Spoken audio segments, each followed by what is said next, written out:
Hello बेटा, कैसे हो आप लोग। आई होप ताजमहल का नाम आपने सुना होगा, लेकिन क्या कभी आपने ये सोचा है कि ताजमहल में जो फाउंटेन थे वो काम कैसे करते थे।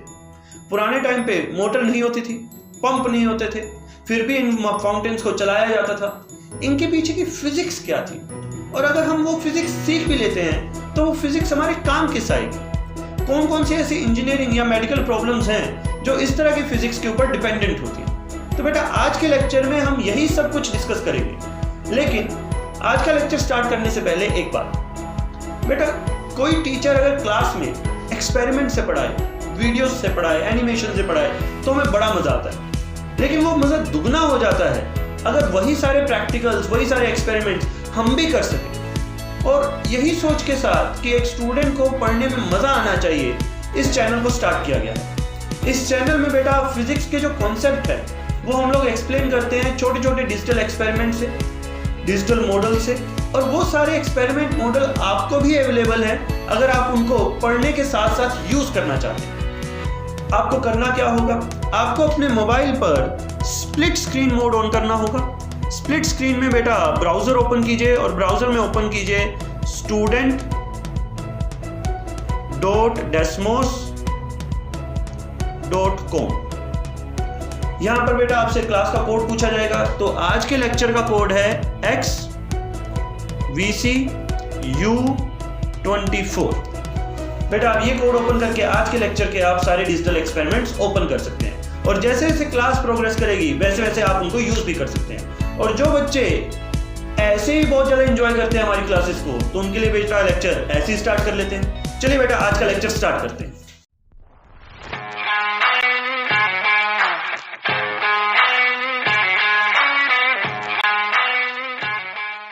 तो बेटा हम लेक्चर स्टार्ट करते हैं बर्नौलीज इक्वेशन से। बर्नौलीज इक्वेशन क्या है? जब भी बेटा हमें किसी एक फ्लोइंग फ्लूइड के बारे में बात करनी होगी तो हम हमेशा उसके ऊपर क्या लगाते हैं? Bernoulli's equation. बर्नौलीज इक्वेशन है क्या बेटा? बर्नौलीज इक्वेशन है एनर्जी कंजर्वेशन की इक्वेशन, बट फॉर फ्लूइड्स।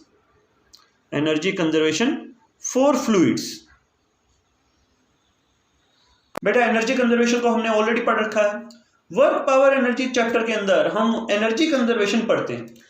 हम पढ़ते हैं कि किसी भी सिस्टम के अंदर दो तरह की एनर्जी होती है, potential energy plus kinetic energy. और अगर सिस्टम के अंदर कोई भी एनर्जी लॉस नहीं हो रहा तो उस सिस्टम की टोटल एनर्जी क्या रहेगी? कंजर्व। तो potential energy plus kinetic energy का सम जो आएगा वो हमेशा क्या आएगा? कांस्टेंट। ये हमने पढ़ा था एनर्जी कंजर्वेशन में। बेटा सेम चीज अप्लाई होती है किसके लिए? फ्लूइड्स के लिए। हम कह सकते हैं अगर किसी फ्लूइड के अंदर कोई भी एनर्जी लॉस नहीं हो रहा तो उसकी टोटल एनर्जी जो है वो हमेशा क्या रहेगी? कांस्टेंट। टोटल एनर्जी बेटा उसकी क्या रहेगी? कांस्टेंट। तो फिर बर्नौली इक्वेशन में स्पेशल क्या है? बेटा स्पेशल है दो चीजें। फर्स्ट थिंग, फ्लूइड के अंदर प्रेशर एक एक्स्ट्रा एनर्जी की फॉर्म में आता है। जो फ्लूइड का बेटा प्रेशर होता है वो फ्लूइड के अंदर अपने आप में एक एनर्जी का फॉर्म होता है। अब आप तुम कहोगे कि बेटा सर प्रेशर एनर्जी कैसे बन सकती है? तो बेटा इसको एक एग्जांपल से समझते हैं। मान लीजिए आपके पास एक पिचकारी है, आप उसको धीरे धीरे कंप्रेस कर रहे हो, तो इमेजिन करो कि वहां से पानी कैसा निकलेगा। अगर हम धीरे धीरे उसको कंप्रेस कर रहे हैं तो बेटा पानी भी धीरे धीरे निकलेगा, उसकी काइनेटिक एनर्जी भी क्या होगी? कम होगी। लेकिन अगर मैं किसी पिचकारी को बहुत जोर से कंप्रेस करता हूं तो पिचकारी के अंदर का प्रेशर जो है वो बढ़ जाएगा, और वो जो एक्सेस प्रेशर है उसकी वजह से जो पानी बाहर निकल रहा होगा उसकी वेलोसिटी भी बढ़ जाएगी। तो मैं ऐसा कह सकता हूं पिचकारी के अंदर का प्रेशर पानी की काइनेटिक एनर्जी में बदल गया, यानी कि प्रेशर पहले एनर्जी की फॉर्म में स्टोर था और बाद में वो काइनेटिक एनर्जी में कन्वर्ट हो गया। यानी कि प्रेशर भी बेटा क्या होता है? एक तरह की एनर्जी होती है। इसको हम एक एग्जांपल से समझ सकते हैं कुछ इस तरह से। बेटा यहां पर हमारे पास एक ट्यूब है, उस ट्यूब के अंदर हमने प्रेशर क्रिएट करने के लिए कुछ वेट लगा रखा है। अगर हमारा वेट कम है तो उसकी वजह से प्रेशर भी कम प्रोड्यूस होगा, तो पानी जो है बेटा वो धीरे धीरे बाहर निकल रहा है। अगर हम इसके अंदर वेट को बढ़ा दें तो वेट बढ़ाने पर बेटा क्या हो रहा है? जो अंदर प्रेशर है वो बढ़ रहा है। प्रेशर बढ़ने की वजह से जो पानी निकल रहा है बाहर वो भी बहुत तेजी से निकल रहा है, और उसकी वजह से बेटा जो हमारी ट्यूब है वो बहुत जल्दी से खाली भी हो रही है। तो इससे बेटा हम ये कह सकते हैं कि प्रेशर भी एक तरह से एनर्जी का ही फॉर्म है। सेकंड चीज बेटा, सेकंड चीज है कि हमने कहा कि अगर फ्लूइड के अंदर एनर्जी लॉसेस जीरो हैं तो सवाल ये उठता है कि फ्लूइड के अंदर एनर्जी लॉसेस हो भी सकते हैं क्या, और अगर हो सकते हैं तो हमने उन लॉसेस को जीरो कैसे मान लिया। तो बेटा इसको एक्सप्लेन करने के लिए मैं आपको एक एग्जांपल देता हूँ। मान लीजिए मेरे पास एक गेंद है, उस गेंद को मैंने फर्श के ऊपर धक्का दे दिया। अब गेंद क्या होगी बेटा, थोड़ी देर तक चलेगी और उसके बाद वो कहाँ पे आ जाएगी, रेस्ट पे आ जाएगी। तो मैं कह सकता हूँ कि इसके अंदर पहले काइनेटिक एनर्जी थी, बाद में वो क्या हो गई, जीरो हो गई। तो इसकी काइनेटिक एनर्जी गई कहाँ, तो हम कह सकते हैं कि बेटा इसकी काइनेटिक एनर्जी फ्रिक्शन में क्या हो गई, लॉस्ट हो गई। तो एक नॉर्मल पार्टिकल के अंदर फ्रिक्शन के कारण एनर्जी लॉसेज आते हैं। सिमिलर तरीके से एक फ्लोइंग फ्लूइड के अंदर भी फ्रिक्शन होता है, लेकिन वहां के फ्रिक्शन को, एक फ्लोइंग फ्लूइड के फ्रिक्शन को हम बोलते हैं लिक्विड की विस्कोसिटी। अब आप पूछोगे बेटा कि विस्कोसिटी क्या होती है। तो बेटा एक लिक्विड के अंदर जो उसका गाढ़ापन होता है वही उसकी विस्कोसिटी कहलाती है। जो मटेरियल, जो लिक्विड जितना ज़्यादा गाढ़ा होगा उसकी विस्कोसिटी क्या है, उतनी ज़्यादा होगी। फॉर एग्जाम्पल बेटा हनी की विस्कोसिटी ज़्यादा होती है, वाटर की विस्कोसिटी क्या है, कम होती है। और इस गाढ़ेपन के कारण जो फ्लूइड है उसके फ्लो को एक रेजिस्टेंस मिलता है। चलो बेटा इसको भी एक एग्जाम्पल से समझते हैं। आप अपनी स्क्रीन पे आ जाइए, नेक्स्ट स्क्रीन पे आ जाइए। तो यहाँ पर बेटा हमारे पास है एक कप। इस कप के अंदर मान लीजिए हमने कुछ सूप डाल रखा है, काफ़ी गाढ़ा सूप है। अगर मैं इसमें चम्मच डाल के इस सूप को घुमाता हूँ तो देखो बेटा क्या होगा, स्पिन करके देखिए, पानी को हमने या सूप को हमने घुमाया, वो जल्दी ही रेस्ट पे आ जाता है क्योंकि बेटा विस्कोसिटी बहुत ज़्यादा है। तो उसकी वजह से क्या होता है, एनर्जी के लॉसेस भी ज़्यादा होते हैं और काइनेटिक एनर्जी जल्दी से लॉस्ट हो जाती है। लेकिन अगर मैं इसमें ऐसा लिक्विड डालूं जिसकी विस्कोसिटी कम है और फिर इसको मैं स्पिन करूं तो देखो बेटा क्या होता है, तो ये ज़्यादा देर तक स्पिन करता रहेगा। तो मैं उसके केस में बोल सकता हूं कि इसके अंदर एनर्जी लॉसेस भी क्या होते हैं, कम। और एनर्जी लॉसेस कम होने की वजह से सिस्टम के अंदर काइनेटिक एनर्जी जो है वो स्टेबल रहती है, बराबर रहती है, और वो ज़्यादा देर तक क्या है, घूमता रहता है। तो इसी तरह से बेटा जो हमारे फ्लूइड्स होते हैं, अगर उसमें विस्कोसिटी ज़्यादा है तो एनर्जी लॉस ज़्यादा होगा। अगर किसी सिस्टम की, किसी फ्लूइड की विस्कोसिटी अगर कम है तो मैं कह सकता हूँ उसके अंदर एनर्जी लॉसेस भी क्या होंगे, कम होंगे। यानी कि अगर मैं ये मान रहा हूँ एनर्जी लॉसेस जीरो हैं तो हमारा जो फ्लूइड है वो कैसा है, नॉन विस्कस फ्लूइड। बेटा इस चीज को याद रखना है, ये हमारा फर्स्ट एजम्पशन है कि हम किस तरह का फ्लूइड यूज कर रहे हैं, नॉन विस्कस फ्लूइड यूज कर रहे हैं। चलिए बेटा आगे चलते हैं। तो हमने ये मान लिया कि हमारा फ्लूइड कैसा है, नॉन विस्कस। लेकिन उससे बर्नौली इक्वेशन कैसे लगती है, थोड़ा सा उसके बारे में डिस्कस करते हैं। तो बेटा मैं कह रहा हूं कि हमारे यहाँ पर एनर्जी लॉसेस क्या है, जीरो। अब मान लो हमारे पास एक ट्यूब है, उस ट्यूब के अंदर लिक्विड जो है वो लगातार फ्लो कर रहा है। तो मैं इस ट्यूब के अंदर एक छोटे से एलिमेंट को मान लेता हूं। मान लीजिए मैंने यहाँ पर एक फ्लूइड के छोटे से एलिमेंट को मान लिया जिसका मास कितना है, dm, इसका वॉल्यूम कितना है, लेट्स से बेटा dv, इस इंस्टेंट पर इसकी वेलोसिटी कितनी है, u, और इसकी ग्राउंड से हाइट कितनी है, h, और यहाँ का प्रेशर बेटा मान लिया मैंने p। अब बहुत कुछ एक साथ मान लिया, चलो इसको थोड़ा सा हम समझते हैं डेस्मोस के थ्रू। बेटा नेक्स्ट स्क्रीन पे आ जाइए। अब यहाँ पर अगर आप देखोगे तो हमें एक ट्यूब दिखाई दे रही है। इस ट्यूब के ऊपर हमें एक एलिमेंट दिखाई दे रहा है जो पानी के साथ साथ, लिक्विड के साथ साथ फ्लो कर रहा है। इस एलिमेंट को मैंने एज्यूम कर लिया कि मैं इस एलिमेंट के लिए ही बर्नौली इक्वेशन लगाना सीखूंगा। मैंने मान लिया बेटा कि इस एलिमेंट का जो वॉल्यूम है वो है dv, इसका जो मास है वो है dm, वेरी स्मॉल एलिमेंट, इसकी जो वेलोसिटी है किसी भी इंस्टेंट पे वो है u, हाइट है h, और इसका प्रेशर क्या है, p। तो मैं इसके अंदर बेटा कह सकता हूं कि अगर एनर्जी लॉसेस नहीं हो रहे तो इस एलिमेंट की टोटल एनर्जी हमेशा क्या रहेगी, कांस्टेंट। अब बेटा इसके अंदर टोटल एनर्जी में आएगा क्या क्या, इसके अंदर इसकी आएगी प्रेशर एनर्जी, इसकी पोटेंशियल एनर्जी और इसकी काइनेटिक एनर्जी।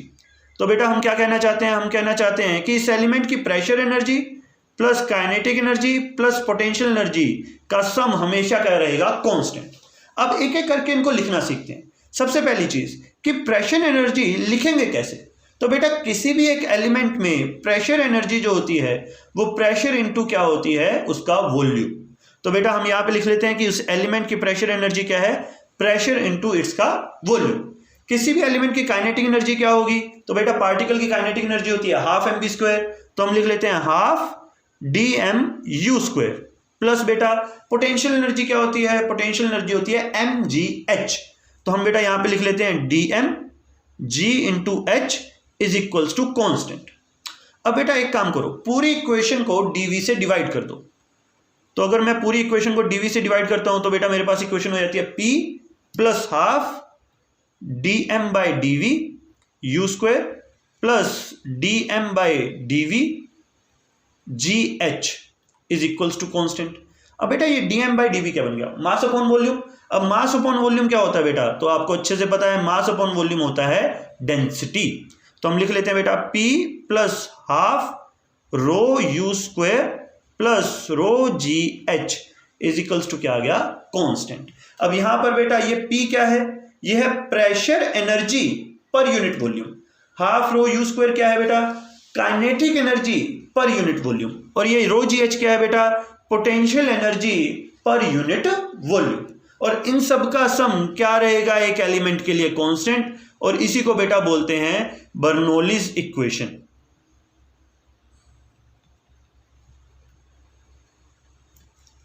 ठीक है बेटा। अब इस बर्नौलीज इक्वेशन को अप्लाई करके कुछ फिजिकल फिनोमिनन्स को एक्सप्लेन करने की कोशिश करते हैं। सबसे पहले बेटा एग्जांपल उठाते हैं ताजमहल का। अब बेटा ताजमहल में जो फाउंटेन काम करते थे तो उनके पीछे का कॉन्सेप्ट क्या था? बहुत ही बेसिक कॉन्सेप्ट था बेटा, आई होप आप लोगों ने समझ भी लिया होगा। ओवरहेड टैंक्स बनाए जाते थे, पानी के बड़े बड़े टैंक्स बनाए जाते थे। उन टैंक्स को कनेक्ट कर दिया जाता था फाउंटेन के साथ थ्रू कॉपर पाइप्स। तो होता क्या था बेटा? टैंक से पानी आता था और वो पानी नोजल से बाहर निकलता फाउंटेन के फॉर्म में। अब आप कहोगे कि सर ये तो बहुत ही कॉमन सेंस वाली चीज है, ये तो हमने सोच लिया था। बेटा हम यहां पर डिस्कस करना चाहते हैं इसके पीछे की फिजिक्स, और वो भी बर्नौली इक्वेशन के हिसाब से। बर्नौली इक्वेशन क्या कहती है? किसी भी सिस्टम के अंदर तीन टाइप की एनर्जी होंगी, प्रेशर, काइनेटिक और पोटेंशियल। और ये सिस्टम के अंदर टोटल एनर्जी क्या रहेगी? कांस्टेंट। तो अगर मान लीजिए किसी सिस्टम में प्रेशर एनर्जी कम होगी तो उसकी पोटेंशियल एनर्जी बढ़ जाएगी, पोटेंशियल एनर्जी कम होगी तो हो सकता है उसकी काइनेटिक एनर्जी बढ़ जाए, लेकिन टोटल एनर्जी क्या रहेगी? कांस्टेंट। अब इस बर्नौली इक्वेशन को बेटा यहां पर लगाने की कोशिश करते हैं। अब यहां पे देखो बेटा कि जो टैंक है वो हमने भर रखा है, ठीक है। टैंक के अंदर यहां पर, क्योंकि ये टैंक हाइट पर है, तो जहां पर टैंक के अंदर क्या होगी? Potential energy. अब बेटा हम कॉपर पाइप के साथ पानी के साथ साथ नीचे आ जाते हैं। जब हम पानी के साथ साथ नीचे आएंगे तो हमारी पोटेंशियल एनर्जी क्या होगी? डिक्रीज हो जाएगी। तो फिर प्रेशर एनर्जी इंक्रीज हो जाएगी। अब बेटा यहां से हम थोड़ा सा आगे चलते हैं सेम हॉरिजॉन्टल लेवल पे, तो पोटेंशियल एनर्जी क्या रहेगी? सेम। प्रेशर भी क्या रहेगा? सेम। अब बेटा थोड़ा सा हम ऊपर आते हैं। जब हम ऊपर आएंगे तो पोटेंशियल एनर्जी बढ़ेगी, तो बदले में प्रेशर एनर्जी क्या होगी? कम होगी। लेकिन फिर भी अभी भी प्रेशर जो होगा वो पाइप के अंदर एटमॉस्फेरिक प्रेशर से ज्यादा होगा, ठीक है। अब यहां से बेटा पानी जो है एक नोजल के थ्रू बाहर निकलता है। अब नोजल के अंदर जो प्रेशर है वो एटमॉस्फेरिक प्रेशर से ज्यादा है, बाहर जो प्रेशर है वो प्रेशर एटमॉस्फेरिक प्रेशर के बराबर है। तो जैसे ही पानी बाहर निकलता है उसका प्रेशर क्या है? डिक्रीज कर जाता है। अब जो बेटा प्रेशर डिक्रीज किया वो एनर्जी डिक्रीज हुई, तो वो एनर्जी गई कहां पे? वो गई फाउंटेन की वेलोसिटी के अंदर, फाउंटेन की काइनेटिक एनर्जी के अंदर। और इसी तरीके से बेटा ये फाउंटेन क्या है? काम करता है। अब चलो बेटा बर्नौली इक्वेशन एक और जगह पे लगाते हैं। बेटा नेक्स्ट स्क्रीन पे आ जाइए।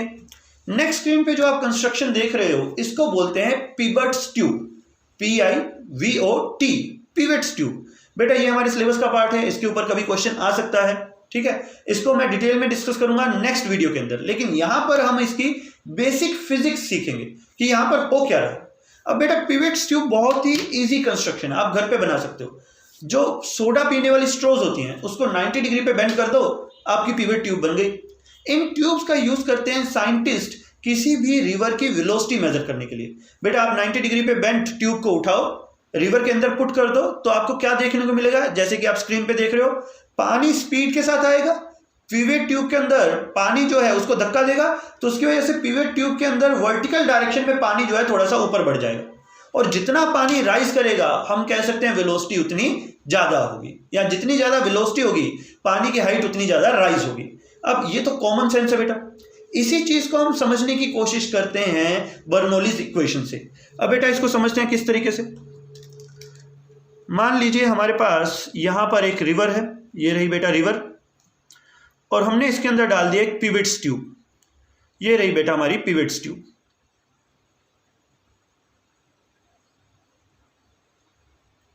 अब यहां पर मैं 2 पॉइंट्स मान लेता हूं, point number 1 and point number 2। अब बेटा अगर मैं पॉइंट नंबर 1 की बात करूं तो यहां पर पानी जो है वो एक कांस्टेंट स्पीड के साथ आ रहा है, तो जो पॉइंट 1 पर एलिमेंट होगा उसके अंदर क्या होगी, वेलोसिटी होगी। यानी कि मैं कह सकता हूं पॉइंट 1 पर क्या है, काइनेटिक एनर्जी।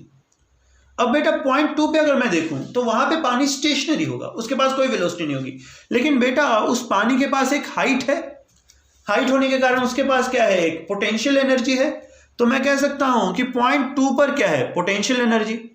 तो बर्नौली इक्वेशन से मैं इनको रिलेट कैसे कर सकता हूं, बेटा जो पॉइंट 1 पे पार्टिकल के पास काइनेटिक एनर्जी है, वही काइनेटिक एनर्जी पॉइंट 2 पर जाके पोटेंशियल एनर्जी में कन्वर्ट हो गई। तो बेटा पॉइंट 1 और पॉइंट 2 के बीच में हम इस तरह से रिलेशन निकाल सकते हैं। पॉइंट 1 पे जितनी ज्यादा काइनेटिक एनर्जी होगी, पॉइंट 2 पर उतनी ज्यादा क्या होगी, हाइट होगी। जैसे कि बेटा अगर मैं वेलोसिटी को कम कर दूं तो हाइट कम हो जाती है, वेलोसिटी को अगर मैं बढ़ा दूं तो हाइट क्या है, बढ़ जाती है। चलिए बेटा नेक्स्ट आगे चलते हैं।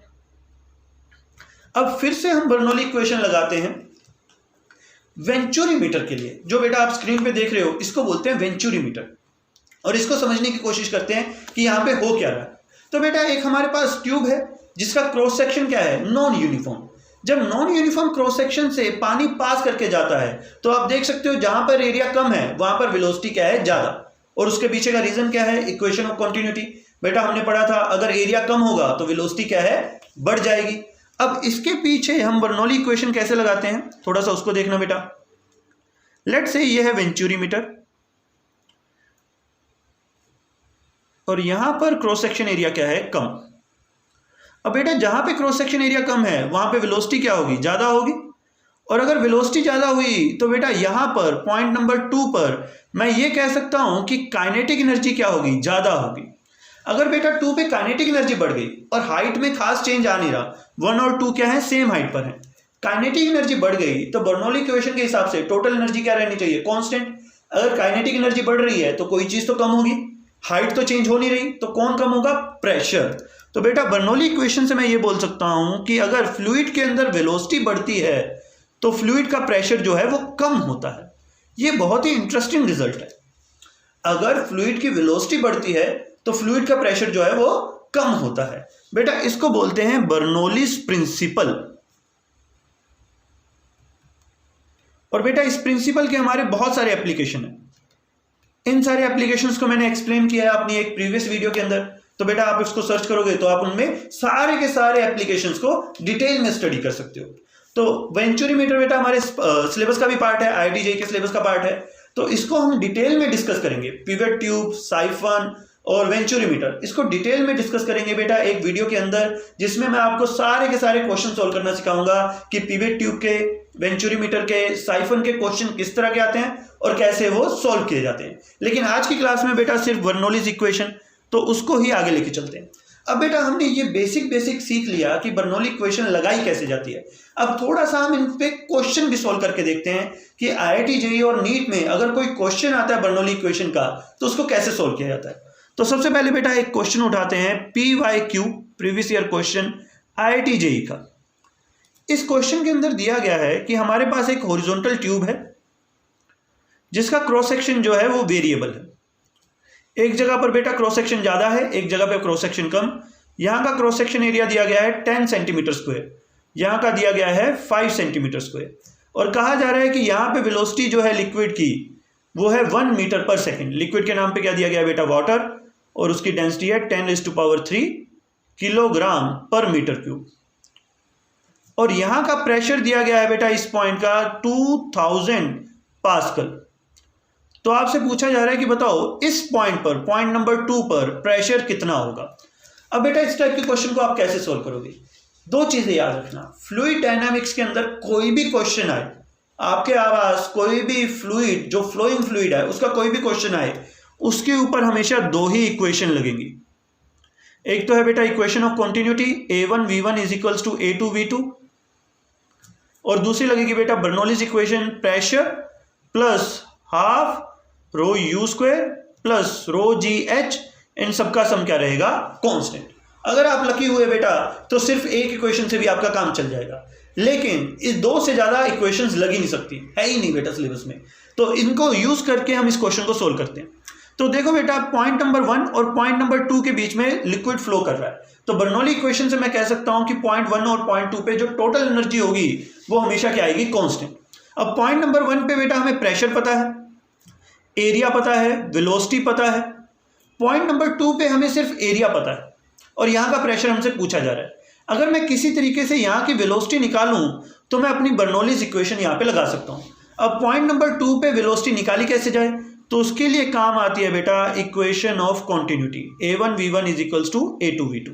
a1 कितना है बेटा 10, v कितना है 1, a2 कितना है बेटा 5, v कितना है v, मान लीजिए v2 मान लेते हैं। तो बेटा v2 की वैल्यू कितनी आ गई 2 मीटर पर सेकेंड। अब यहाँ पे ध्यान से देखिए मैंने यूनिट कन्वर्ट नहीं की, तो उसके पीछे का रीजन क्या है बेटा, ये 10 और ये 5 दोनों ही सेंटीमीटर स्क्वायर में, इनकी यूनिट वैसे भी आपस में कट जाएंगी तो इनको कन्वर्ट करने की जरूरत नहीं है, आप जल्दी से क्वेश्चन सोल्व कर सकते हो। चलो बेटा अब इसको आगे अप्लाई करते हैं। अब मैं कहता हूं 1 और 2 के बीच में एनर्जी लॉस नहीं हो रहा, तो हमारे पास क्या है, दोनों जगह पर एनर्जी सेम होगी। तो बेटा 1 की टोटल एनर्जी क्या होगी, यहां का प्रेशर प्लस यहां की काइनेटिक एनर्जी प्लस यहां की पोटेंशियल एनर्जी।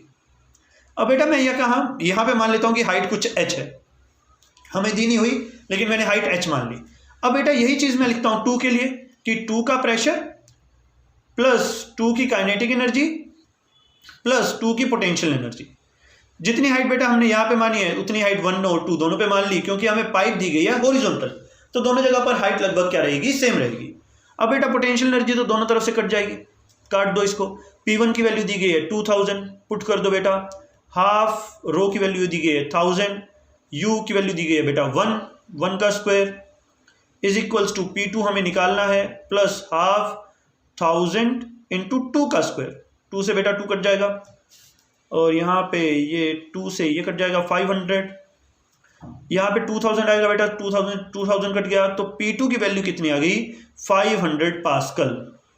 अब ध्यान से देखिए बेटा यहाँ पर वेलोसिटी बढ़ गई, वेलोसिटी कितनी होगी 2 मीटर पर सेकेंड, तो प्रेशर घट गया, प्रेशर कितना हो गया 500 पास्कल। वेलोसिटी दुगनी हुई तो प्रेशर 4 गुना कम हो गया। यह है बेटा आपका एक previous year question IIT JEE का। चलिए एक प्रीवियस ईयर क्वेश्चन नीट का भी उठाते हैं। नीट के प्रीवियस ईयर क्वेश्चन में हमें दिया गया है कि एक घर की छत का जो एरिया है वो एरिया है 250 मीटर स्क्वायर और छत के ऊपर से हवा ट्रेवल करके जा रही है 40 मीटर पर सेकेंड से। अब घर के अंदर जो प्रेशर है एयर का वो 1 atm के बराबर है, यानी कि बेटा 1 × 10⁵ पास्कल के बराबर। तो तुमसे पूछा जा रहा है कि बताओ घर की छत के ऊपर टोटल फोर्स कितनी लग रही होगी। अब बेटा जो फोर्स होती है ना वो होती है प्रेशर इनटू एरिया। अब हमें एक तरफ का तो प्रेशर पता है लेकिन दूसरी तरफ का प्रेशर पता नहीं है, तो हमें बर्नौलीज इक्वेशन लगाकर दूसरी तरफ का प्रेशर निकालना पड़े। हम बर्नौली इक्वेशन कहाँ पे लगाते हैं बेटा, पॉइंट नंबर 1 और पॉइंट नंबर 2। पॉइंट नंबर 1 उठाया मैंने घर के बाहर, पॉइंट नंबर 2 मैंने उठाया घर के अंदर। बेटा पॉइंट नंबर 1 पे मैं कह सकता हूं प्रेशर होगा कुछ P, वहां पे जो काइनेटिक यहां पे अब मैं क्या लगाता हूं, बर्नौलीज इक्वेशन लगाता हूं, ठीक है। तो बेटा बर्नौलीज इक्वेशन किस तरह से लगेगी, ध्यान से देखना। हम कहते हैं पॉइंट 1 और 2 पे टोटल एनर्जी क्या होगी, सेम। तो पॉइंट नंबर 1 पे बेटा एनर्जी किस किस की वजह से आएगी, प्रेशर की वजह से, काइनेटिक एनर्जी की वजह से, प्लस पोटेंशियल एनर्जी की वजह से। सिमिलरली बेटा पॉइंट नंबर 2 पे जो एनर्जी आएगी प्रेशर की वजह से, प्लस काइनेटिक एनर्जी की वजह से, प्लस पोटेंशियल एनर्जी की वजह से। अब प्रॉब्लम क्या है कि हमें छत की थिकनेस नहीं दी हुई कि ऊपर नीचे कितना डिफरेंस आएगा, और साथ ही साथ अगर हम छत की थिकनेस मान भी लें, लेट से 10 सेंटीमीटर मान लेते हैं, तो बेटा हवा के अंदर 10 सेंटीमीटर के साथ ना कोई खास चेंज नहीं आता। हवा की जो डेंसिटी है वो बहुत कम है और 10 सेंटीमीटर बहुत छोटी वैल्यू, तो जो पोटेंशियल एनर्जी का चेंज आएगा ना उसको हम निगलेक्ट ही कर सकते हैं कि वो कोई चेंज आएगा नहीं, वैसे भी हमें हाइट दी नहीं हुई है। तो हमारी इक्वेशन जो है वो रिड्यूस होके P1 plus half rho U1 square is equals to P2 plus half rho U2 square में बदल गई। अब बेटा इसको अप्लाई करते हैं। P1 हमसे पूछा जा रहा है, एयर की डेंसिटी हमें दी गई है 1.2 kg पर मीटर क्यूब, एयर की स्पीड 40, ये तो पुट कर दिया बेटा। P2 वो हमें दिया गया है 1 एटमॉस्फेरिक प्रेशर के बराबर, और बेटा घर के अंदर हवा नहीं चल रही, तो घर के अंदर हवा की काइनेटिक एनर्जी क्या हो जाएगी, 0, ये खत्म हो गया। तो बेटा अब हमारे पास कितना आ गया, P1 is equals to 10⁵ minus 1 by 2 into 1.2 into 40। अब बेटा हमें जो फोर्स निकालनी है उसके लिए हमें एब्सोल्यूट प्रेशर कैलकुलेट करने की जरूरत नहीं है। ध्यान से देखो, अब यहां पे हम कैलकुलेशन को आसान कर सकते हैं। ध्यान से देखना कैसे। मुझे चाहिए छत पे कितना प्रेशर लग रहा है। मान लो बेटा नीचे से प्रेशर लग रहा है एटमॉस्फेरिक प्रेशर के बराबर, ऊपर से प्रेशर लग रहा है P1 के बराबर। अब हमें पता है ऊपर स्पीड ज्यादा है तो ऊपर प्रेशर क्या होगा, कम होगा, तो नेट प्रेशर जो होगा वो ऊपर की तरफ आएगा। तो अगर मुझे फोर्स कैलकुलेट करनी है तो मैं सिंपली ये निकाल लेता हूं कि प्रेशर डिफरेंस कितना है, PA माइनस P1 इंटू क्या कर देते हैं बेटा, एरिया। और PA माइनस P1 निकालने के लिए हमें यहाँ पे कुछ भी कैलकुलेट करने की जरूरत नहीं है। सिंपली क्या करो बेटा, ये एटमॉस्फेरिक प्रेशर लिखा हुआ है, P1 को लेफ्ट साइड में ले आओ, सॉरी राइट साइड में ले आओ, और बाकी सारी क्वांटिटीज को दूसरी तरफ ले आओ। तो हम लिख लेंगे PA minus P1 is equals to 1/2 into 1.2 into 10⁻40 ये 2 से 2 कट जाएगा बेटा, 0.6। इसको अगर आप सोल्व करोगे तो कितना आ जाएगा, 960 पास्कल, 960 पास्कल। बेटा आप सोल्व कर लेना, इसको मैंने सोल्व कर रखा है। अब इसका यूज कर लेते हैं यहां पे। तो बेटा 960 इंटू एरिया कितना दिया गया है, 550। इसको बेटा अगर आप सोल्व करोगे तो आपके पास आंसर आ जाएगा